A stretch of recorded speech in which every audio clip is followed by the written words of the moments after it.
But I ain't got time for you.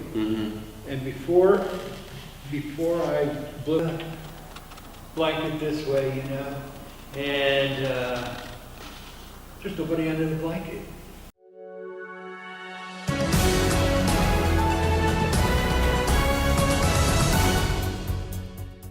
My name is Michael Piddy. Where I'm from is a very, very roundabout message. I was born in Ohio, lived in West Virginia, lived in Missouri. I consider Baltimore, Maryland my home. That's where I went to high school. That's where I graduated. That's where my family is and lots of my older friends are. However, my now ex-wife and my 3 sons are in Rochester, New York. That is where I settled after I left the Marine Corps in 1990, or excuse me, left the Marine Corps in 2006.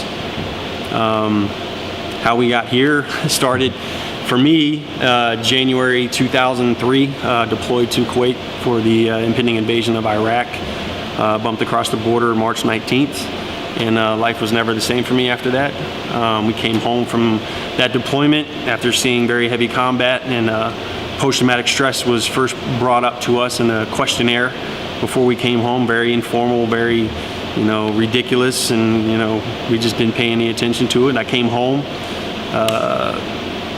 Things were different. I went on leave. I was shopping. I had my whole family with me, and I noticed an Arabic man yelling at his son. I have no idea what I looked like, but it must have looked like the devil. My brother came and got right in front of me, said, "Are you okay?" And I screamed and pointed and yelled at the man I was killing. You know, fill in the blanks here like that just a couple of weeks ago. Man looked at me, was probably sworn he saw horns and a tail, and grabbed everything, or dropped everything he had, grabbed his son and took off. Didn't see him, didn't hear him, couldn't smell him anymore. I was fine. And things went on like that for another couple of months, and me and all my guys were starting to question, well, what is this all about? You know, why are things so different? Didn't have time to really unpack any of that because we got orders to go back for a second go around, and that's exactly what we did. Second go around, came home, some stuff happened with the leadership over there. I decided to leave the Marine Corps, so I left the Marine Corps, started a family. Didn't fit into society, never addressed anything. I wasn't treating my family and the kids the way I should have been, and I couldn't get a decent job, so I decided to go back to what I knew, and I went back as a contractor, back to Iraq. And I was in Iraq and Afghanistan for the next 6 years, never addressed anything, just everything kept boiling over, I kept lashing out, and when I came home after 6 years, I destroyed my family. And by God's grace, I found the Mighty Oaks Warrior programs in August 2014.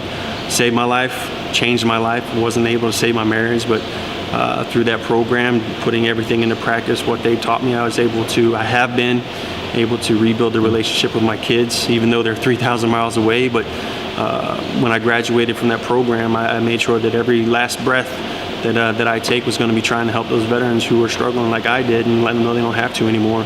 And I meet Dave here, and he says, "Hey, I did this a couple years ago. You want to come do it with me and spread this message?" And there's no way I can say no. So I'm riding a bicycle from California to Quantico, Virginia.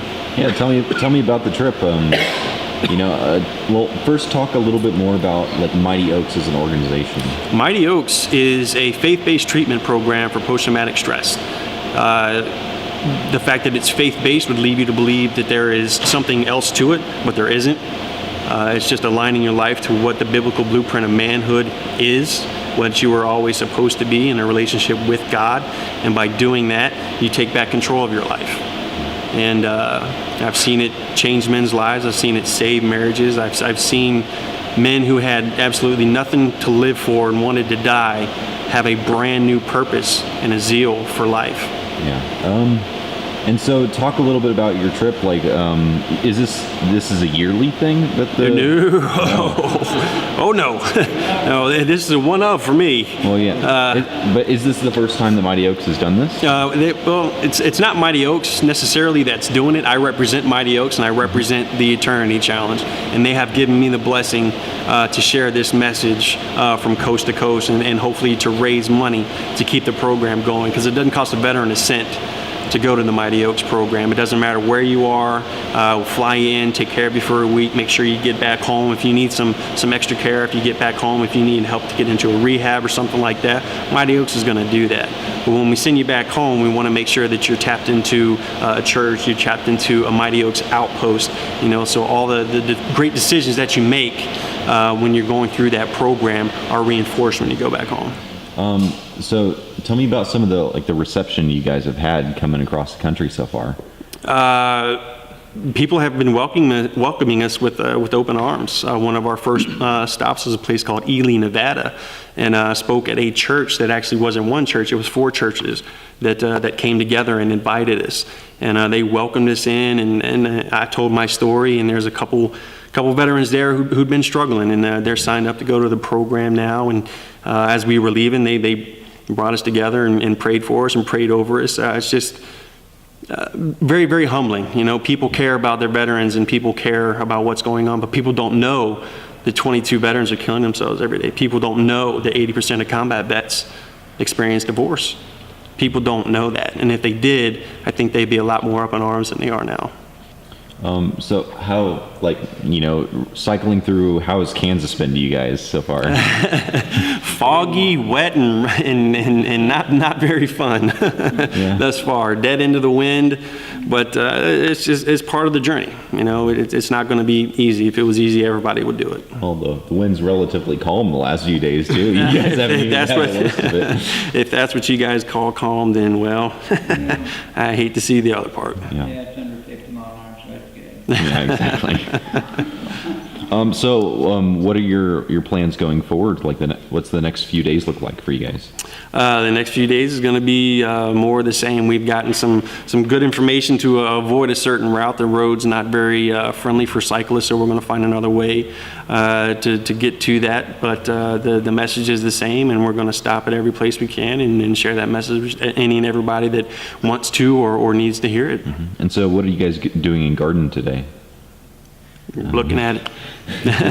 When they put the message out, and hopefully the people that need it and the people that want it have heard it, and they'll come and they'll listen, and hopefully we can exact some change here. Mm-hmm. And so, I work for the newspaper here, and although we're not writing a story, we're making the video for our web, and it reaches a lot of the city. And so is there a particular message that you want to encourage people that maybe didn't make it here today, but will see this later?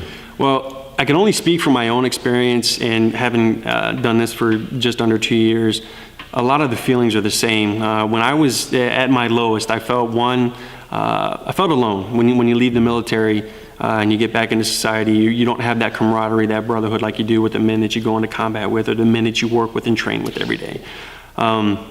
That's one. And two, when I was really in the throes and struggling with post-traumatic stress, I thought that I was the only one who was acting like this and feeling like this. And in doing that, seeing how I treated my wife and treated my kids, I didn't want to, but I didn't know what was going on. I thought I was a monster.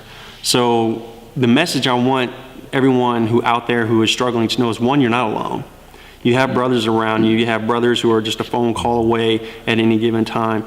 You are not the only one who has felt this way and has reacted this way, and you don't know why. And you are not a monster. You're not broken. There's absolutely nothing that is wrong with you. What is happening to you is perfectly normal. But the way that you get past it is by coming into line with what you were created to be, and that's a man in relationship with God. Okay, so really what happened was when I heard Mike's testimony, my background is U.S. Army and then 30 years in law enforcement, and I retired after 5 years ago. So I had a lot of experience with post-traumatic stress personally, as well as seeing other folks that experienced it. I had friends that committed suicide as a result of it. Just a lot of exposure to the troubles with post-traumatic stress. And after I retired, I took this same trip across country on bicycle, unsupported, so I was by myself to raise money for a fellow officer that had Lou Gehrig's disease.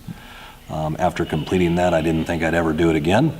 And then I heard Mike's testimony this past summer about Mighty Oaks and what he'd been through and the struggles, and I just felt compelled to do something and went to him, and that's how we kind of got started on the whole concept of riding across the country to spread the message and raise the funds that we need to continue, obviously, Mighty Oaks. Mighty Oaks is a 501c3, so it requires, generous people to keep things going. And as Mike said, a veteran doesn't pay a dime to come to the program. We get them there, we get them through the program, we get them home. You can also mention what you were just telling me before I. Yeah, sure. With Mighty Oaks has been in existence right around 4 years, and in that 4 years they've had 1,000 veterans go through the program, and as a result of that, they've had 0 suicides of those 1,000 students, where there's 22 vets a day that are killing themselves today currently. So the success is something you just can't argue with. With the marriage advance that they do for the couples, they've had 0 divorces, where most combat vets, it's an 80% rate of what the divorce rate is, so it's very high. And once again, we've had 0 divorces. So the success of the program speaks for itself. That's what sold me on it.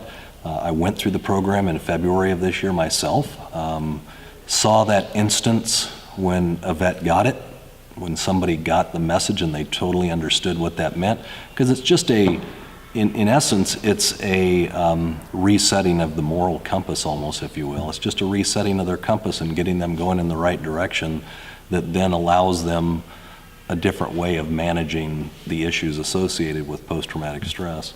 The only other thing I would say about that is we understand that not everybody believes as we do. Not everybody is a Christian or believes as we do. However, we believe every veteran deserves every opportunity, and why shouldn't they have this opportunity as well?